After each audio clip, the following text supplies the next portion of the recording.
अस्सलाम वालेकुम dear friends. Start करते हैं आज का लेक्चर नंबर 21। तो जो लेक्चर नंबर 21 है वो कंटिन्यूशन ही है हमारे फिजिकल साइंसेज के सेक्शन की, जिसमें आज हम डिस्कस करेंगे बिग बैंग थ्योरी को और हम डिस्कस करेंगे मोस्ट एक्सेप्टेड थ्योरी।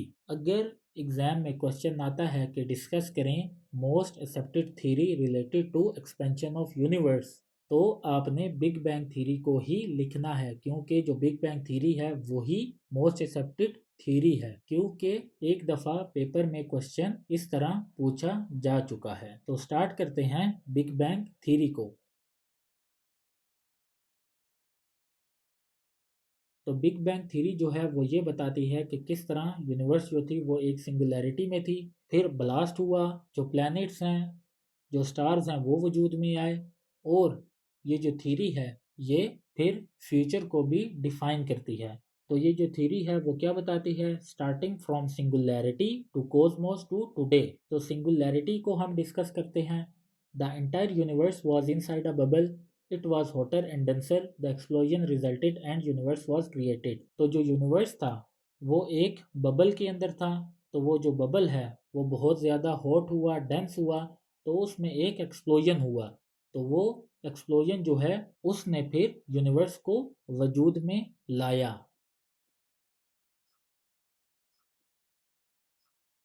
देन जो है वो है कॉस्मोस। तो कॉस्मोस जो है वो ये डिफाइन करता है कि एक्सपेंशन रिजल्टेड इन कूलिंग।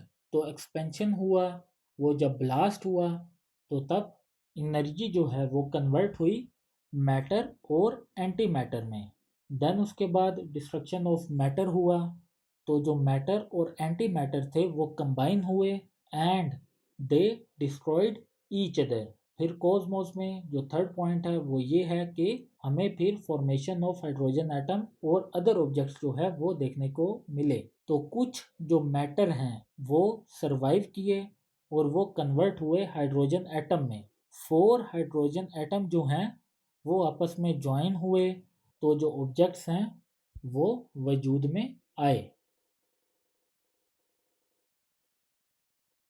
अच्छा जी, अब हम जो बिग बैंग थ्योरी है उसके फ्यूचर को डिस्कस करते हैं। जो इसका फ्यूचर है वो दो टाइप का है, एक है क्लोज और दूसरा है ओपन। जो क्लोज है वो क्या कहता है, it refers to the gravitational force, due to the gravitational force object pulled each other and in future some point whole universe will collapse. तो ये दो किस्म के फीचर्स को डिस्कस करता है। जो पहला फ्यूचर है वो है क्लोज फ्यूचर। ये रेफर करता है कि due to gravitational force objects जो हैं वो एक दूसरे को अपनी तरफ खींचते हैं, और फ्यूचर में एक ऐसा पॉइंट आएगा जब ये तमाम जो ऑब्जेक्ट्स हैं एक दूसरे को खींचेंगे अपनी तरफ और ये आपस में आके टकरा जाएंगे, और होल यूनिवर्स जो है, जो सारा यूनिवर्स है, वो कोलैप्स हो जाएगा।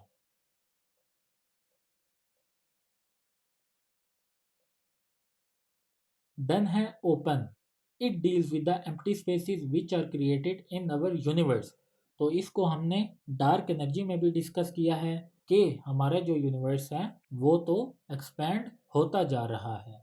तो जो फ्यूचर है वो दो हैं, एक ओपन है और एक क्लोज है। जो ओपन है वो ये कहता है कि जो यूनिवर्स है वो एक्सपैंड हो रहा है।